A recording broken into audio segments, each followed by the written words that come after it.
and welcome back to Logan Sounds Off. Today I am very excited to talk about Perceive Its Beauty, Acknowledge Its Grace by Shabaka.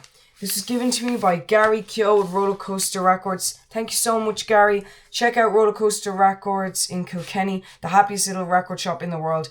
Link to the website will be down below. This is on standard red vinyl, not standard black. This cool red with some nearly flares in it, and a cool orange pairing as well, with the Impulse Records logo being in orange. This is also a gatefold, which allows for much more art as well, which obviously I'm a massive fan of artwork. When music and art pairs together, it's pretty great.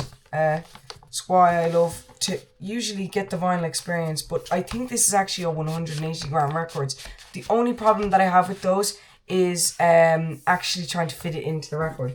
So here's the gatefold. I don't know, is it coming out fully on the camera? I'll try my best. You won't be able to see all the details, but you basically have a photo of Shabaka Hutchings, a beautiful piece of artwork, and also all the credits. And we actually have some amazing people who worked on this. Floating Points, who I recognise from his work with Pharoah Sanders, which I'm actually not familiar with. Coincidentally, I saw that in Roller Coaster Records, link down below. I did not actually listen to that full project, so that's one that I am meaning to listen to, but I do recognise the name. And he has a new record out, actually, Cascade. Andre 3000, another man who has a project out that I did listen to, 7 piano sketches, which is very good. But obviously he released New Blue Sun, which is getting a lot of acclaim at the moment. It's really even though it's about nearly 2 years old now, it's still getting a ton of noise made about it, which is brilliant to see for jazz. And then Carlos Nino, who I do recognise from his work on Placenta, released on International Anthem, because I love International Anthem.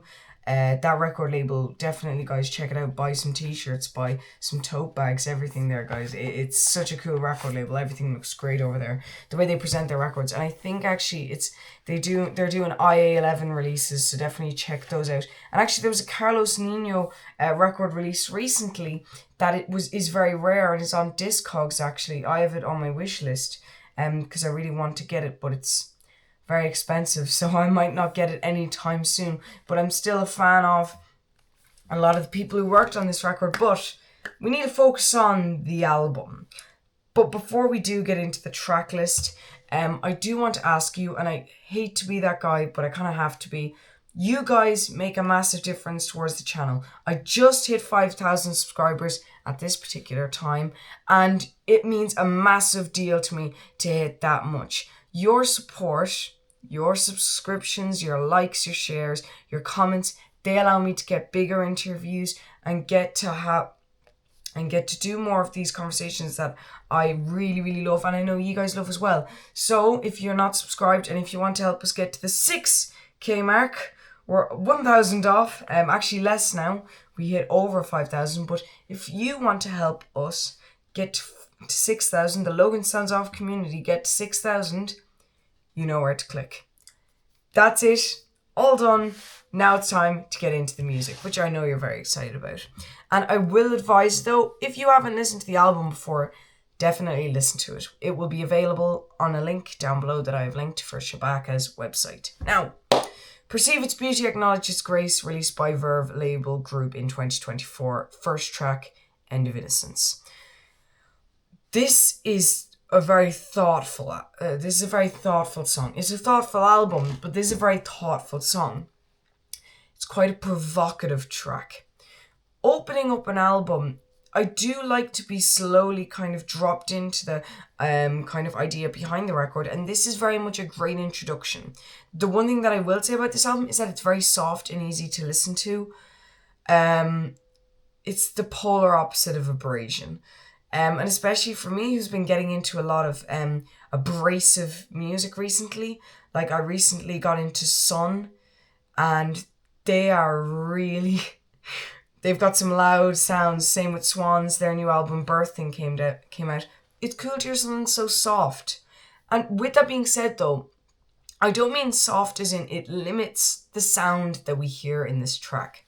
The one thing that I do want to say about this whole album is that although it does take this very non-abrasive, soft outlook on the particular music that they're taught, that the musicians are not discussing musically exactly. That sounds a bit pretentious on my part, but trying to bring to you on this record, they keep it in a very deep tone though, that it's not overly bassy, but it's just very deep. It's quite dense, but in a nice way, but it's also quite vast. So it's taking up a lot of space. I like when I'm listening to this album, I can really feel it in my chest. Like I'm going, whoa. And I will say, End of Innocence, my favourite part of this track is the piano. It's so stellar, really deep. It brings that depth. It's usually one instrument that brings that depth on each track, which is really, really cool because you get to spotlight a particular instrument, because the amount of people who perform on this record, I didn't name all of them at the start. Like I named about 3 out of, I'd say, 20 plus who worked on this record. It's so nice to have a little bit of spotlight. So then we move on to the next track, As the Planets and the Stars Collapse. What I do want to say is that a lot of artists, and specifically bands as well, I will say, they have an introduction, but then it's like dense for the next 10 songs, and then you have your outro. So if it's a 12-track album, 10 songs are very dense. But as the planets and the stars collapse, you're still getting into the vibe of the album, and it's lowering you into this sound. Now, I'm not saying is getting straight into an album a bad thing, especially if it's a project like we discussed earlier, 7 piano sketches, where there's not a story to it, it's more piano sketches, so you can't really have an introduction. Or something like maybe a collection of tracks or a live show, you're not going to have introductions, so I wouldn't expect it. But with a project like this is as dense, it's nice to be lowered into the album very slowly, very gently. It makes it much more beautiful, and you get to experience it in the best way possible. Now, the thing about this track is that it's much more reserved than the last track in some senses. Now, I'll say this and I do want to get the exact instrument because I found it was beautiful. And I was listening to this record today before I started this review, because I wanted to make sure I had all my notes correct, was that it's the violin and the cello writing and the performance and also the harp. All of those stringed instruments, they're so reserved and quiet and make it so beautiful. Now, this beauty, though, I do want to actually say it has a bit of a fragile aspect to it, which I really, really enjoy. So then we have the next track, Insecurities, which to me is a really bold title for a track and makes the song so much more impactful when you discover how quiet and wholesome the track is. Because insecurities are something that are not very easy to capture with music. A lot of artists have done so, a lot of artists have not done so, and done a miserable, insensitive job at trying to capture the emotion of anxiety or insecurities inside of a person. But this is a much more wholesome, and just, instead of it being the objective look at it, it's just much more looking in, going, insecurities. It's a much more wholesome outlook on it, which I really, really enjoy. But do I understand it thoroughly? No. That's another thing that I enjoy about this track. It's provocative. And what I will say about this album is that it takes on things at an objective stance, at a very much wholesome stance, that it's much more about appreciating the music, appreciating the listener who's listening to it. It's much more about that kind of aspect of, you're not just listening to a piece of plastic on a turntable, you're listening to music. You're meant to feel emotion. And this is kind of achieved with a bit of a fluttering sound occasionally in Insecurities, and some cool vocals as well.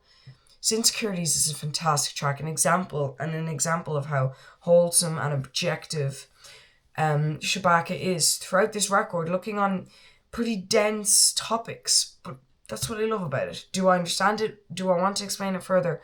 I don't understand it. I could, but I don't know much about what Shabaka's name is. I'm just, again, an objective reviewer looking at this, and I just see it as a very wholesome track. But then we have Managing My Breath, What Fear I've Become. This is just a beautiful track. This reminds me of the Litany of Fear from June. All my fantasy fans, you know what I'm talking about. And I say that I actually haven't completed June yet. I will. I'm very excited to finish it. But I do know the litany of fear from it. So, for all my fantasy fans who know way more than me, those who know. But anyways, Managing My Breath, What Fear Had Become. This is a very peaceful track and so illustrative in the lyrics. The lyrics are my favourite part. I would have just loved this, honestly, as we have a music version, I would just love just the lyrics and like a field recording or something. I'd love to hear that just to kind of get into the lyricism because the music is so impactful. It's right there, but it's a very soft kind of poetic, there's some very soft poetic lyrics that are put onto this song with the music that makes it beautiful. And it's not tainted with any idea of stress. This is such a relaxing track. It just really strips everything down to a stable level and just says it's okay. And I think that just makes it amazing. And then we have The Wounded Need to Be Replenished. This is a very calm and encapturing track. And it's just fantastic with the amazing keys and the hopeful aspect of it and the beauty of it. There's a lot of space to this track, which I love. And I actually have written down here good field recordings that are in the background. I really love field recordings implemented into music, or implemented. I said implemented into music. I love when that's put in. It's just incredible. But then we get into Body to Inhabit. This is something else. This is totally different to anything we've seen. Body to Inhabit is intense but kind of fun. It's kind of playful. The bass is the most prominent aspect of it, but at the same time it's a dark track. It's very multi-dimensional. You're really getting involved on this track, but it's still carries that density. And honestly, I think this is actually one of the longer tracks on the album because it says the markings on this album, which is really, really cool. Yes, it's I'll Do Whatever You Want is 8 minutes, nearly 8 minutes. Body to Inhabit is 7.5. So they're about 20-second difference because the other track is nearly 8 minutes. So it's the second longest. Don't worry, the sleeve didn't rip or anything because I was nervous about it too, putting it back in. The sleeve didn't rip, so we're okay. But Body to Inhabit, what a track. Is it a track highlight? We'll see after the track list. Then we have I'll Do Whatever You Want, the longest track on the album.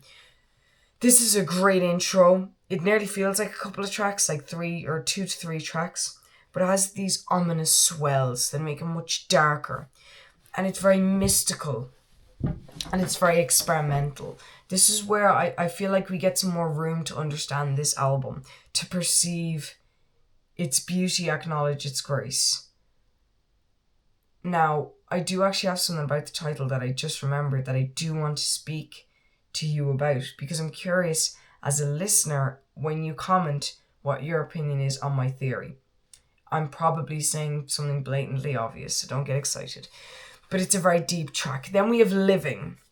This is a bright and joyful track. Obviously, Living is bright and joyful, and amazing vocals are paired with this to bring this to a whole new level. And it's got, again, this great soft depth that we've been speaking about. It just is so brilliant. And that's the same with Breathing, the following track, which is very gentle. It's relaxed. And it has some great percussion, which I really, really love, that percussion highlight. But the one thing that I will say about this track is that it has such personality. It's something that you could get lost in. I could imagine like an improvised cut of this that's like 8 to 20 minutes long. Just this improvised kind of, it's nearly like a mantra of music that's washing over you, this track. It's beautiful. And then we have Kiss Me Before I Forget, impactful piano like we had on End of Innocence, and it's a very gentle and relaxing track with very beautiful vocals. And I love the vocals across this album. They're incredible. But then we have Song of the Motherland, which is about Africa. This is one of the best tracks recorded that I've ever heard in my life. This is mind-blowing. 10 out of 10 track. This adds a whole new context to the title though. So we've been thinking Perceive Its Beauty, Acknowledge Its Grace. We can consider that as the album or what they're talking about. on the album. If you're picking this up just randomly and going, oh, perceive its beauty, acknowledge its grace, if you don't know what it's talking about. But Song of the Motherland just tells us it's talking about Africa. That's my theory. Perceive Africa's beauty, acknowledge Africa's grace. That's a theory. Again, I don't know. This is me again, an objective reviewer. I'd love to hear your thoughts commenting down below. Do you think it's Africa? Do you think it might be something else in the album? But that's my theory. And that, I think, is a great place to leave off on the track list, because it's the final track. I don't have any other thoughts on the rest of the tracks. I really wanted to finish that up with a tight little bow. But then, the last thing that I do want to speak to you guys about is the two track highlights off this record. And there's going to be an honourable mention. The first one is Body to Inhabit, but the main track highlight is Song of the Motherland. And the one that is going to get the honourable mention is Managing My Breath, What Fear I Had Become, which is personally my favourite track on the album. But I do think the other ones are better. I think Song of the Motherland is overall a much better track. So, what are we thinking?